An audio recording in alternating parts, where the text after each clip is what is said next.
There is a moment in every life when everything can be taken away, not by violence, not by choice, but by a mistake. Imagine waking up alive, breathing, remembering who you are, and being told that officially you no longer exist. Your name is gone. Your documents are invalid. Your bank account is frozen. Your family is mourning. And somewhere in a quiet room filled with flowers and silence, your funeral is already happening. This is not fiction. This is a true story of a man who was declared dead and lived to witness it. This story is based on real events reported by international media. Some personal details have been intentionally omitted to protect privacy.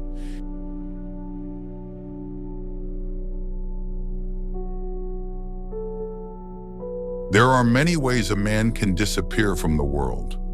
Some leave by choice, some are taken by violence, and some are erased quietly by a mistake on a piece of paper, signed by someone who never imagined the consequences. This is the true story of a man who woke up one morning alive, breathing, thinking, remembering his past, but who, in the eyes of the state, no longer existed. According to the system, he was dead. And what makes this story truly unsettling is not just that he was declared dead, but that his own funeral took place while he was still alive. It began with something painfully ordinary, a hospital visit, a routine medical situation involving two patients with similar names, similar ages, in a system already overloaded, rushed, and careless. One man passed away, the other survived. But somewhere between the hospital records, the death certificate, and the bureaucratic machinery that follows, their identities were switched.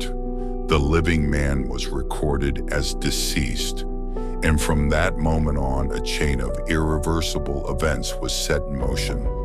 At first, he didn't know. How could he? Death, after all, is something that usually happens to others. He returned home, weak but grateful to be alive, unaware that in official databases, his name had already been moved from the category of citizen to the category of memory.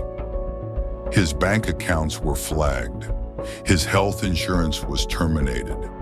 Government systems updated automatically. To the institutions that controlled modern life, he no longer existed. The first sign came quietly. His debit card stopped working. Then his phone service was disconnected. Letters began arriving, strange letters, condolences, notices, formal language expressing regret for his passing. At first, he thought it was a mistake, surely a simple error, something that could be fixed with a phone call.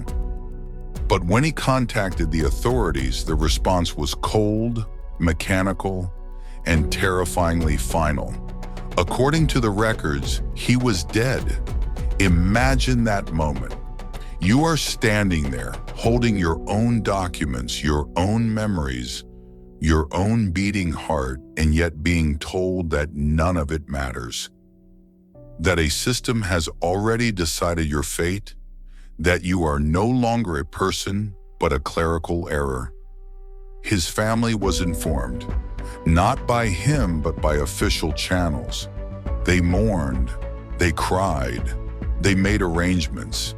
And because bureaucracy moves faster than truth, the funeral was scheduled before the mistake was discovered. A coffin was prepared. Flowers were ordered. A photograph of him smiling, alive, from a time before all of this was placed beside candles and quiet sobs. And then something almost surreal happened. The man who had been declared dead learned about his own funeral. For most of us, death is an abstract idea, a distant future. something we avoid thinking about. But this man was forced to confront it directly, not in theory but in practice. He was alive, yet officially erased. And in that space between paperwork and reality, he experienced something few humans ever do: the terror of being forgotten before you're gone.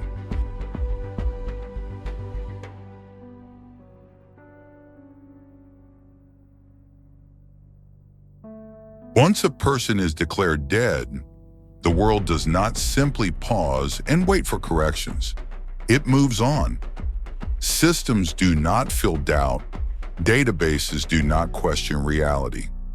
And so, while he tried desperately to prove he was alive, every door began to close. He could not work.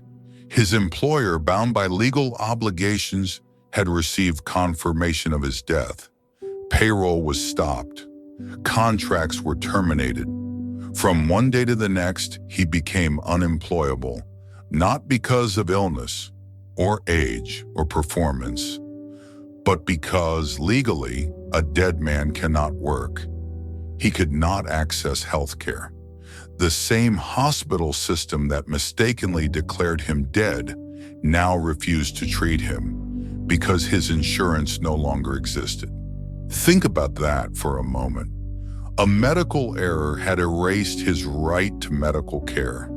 The very system designed to preserve life had locked him out. His bank accounts were frozen. His savings money he had earned over decades were inaccessible. Mortgages, loans, and automatic payments began to fail.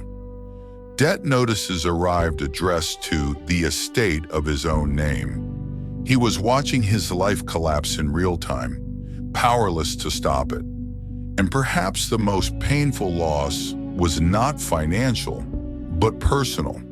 Some family members believed the official record more than the man standing in front of them. After all, governments do not make mistakes, do they? Funerals are not held by accident, are they? Doubt crept in. Relationships fractured. Grief turned into confusion, and confusion into distance. He began to understand something deeply unsettling. In the modern world, identity is not who you are. It is what the system says you are. Without documents, without records, without digital confirmation, a human being becomes invisible. He spent months fighting offices, lines, forms, signatures. Each department redirected him to another. Each clerk sympathized but could not act. It's not my department. The system doesn't allow changes. You'll need a court order. And to get a court order, you must exist. This is the quiet horror of bureaucracy. There is no villain, no evil mastermind, just procedures, rules, and people trained to follow them. And yet the result was devastating. A living man was trapped in a legal limbo, unable to move forward, unable to go back, unable even to prove the most basic truth of all, that he was alive. At one point, he attended his own memorial service from a distance, not because he wanted to, but because he needed to understand what had been taken from him. He watched people speak about him in the past tense. He heard stories about his life, some accurate, some distorted as if his story had already ended. And something inside him broke. Because when the world accepts your death, your voice loses weight.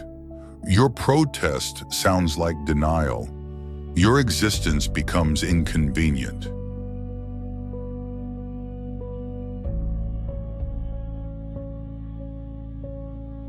Eventually, after lawyers, court battles, medical reviews, and months of emotional exhaustion, the error was corrected. Officially, he was brought back to life. His name was reinstated, his identity restored, his death certificate was voided. On paper, the nightmare ended.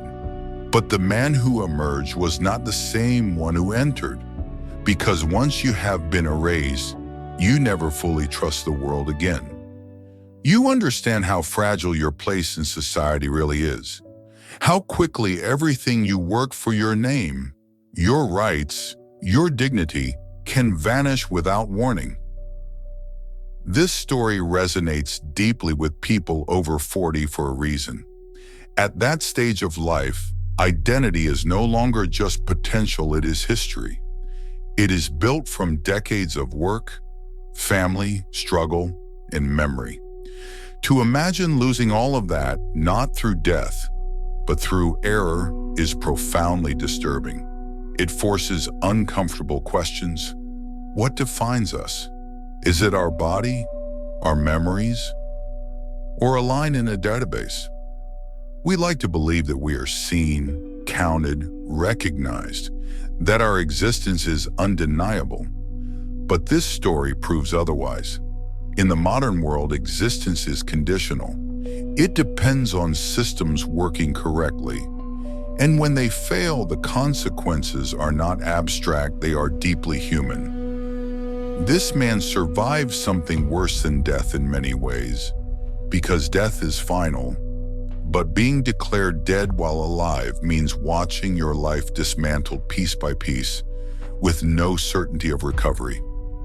And perhaps that is the real fear hidden inside this story.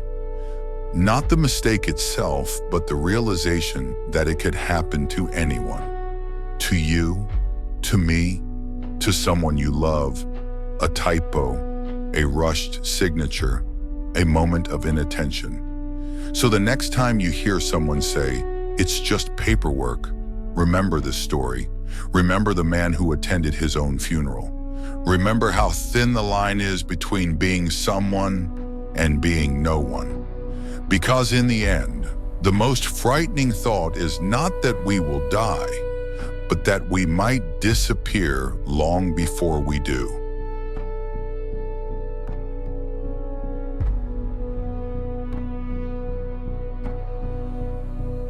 If this story unsettled you, it should, because it isn't just about one man. It's about how fragile our existence really is. If a name can disappear from a database, a life can disappear from the world. So before you go, take a moment, subscribe to this channel, not for entertainment, but for stories that make us think.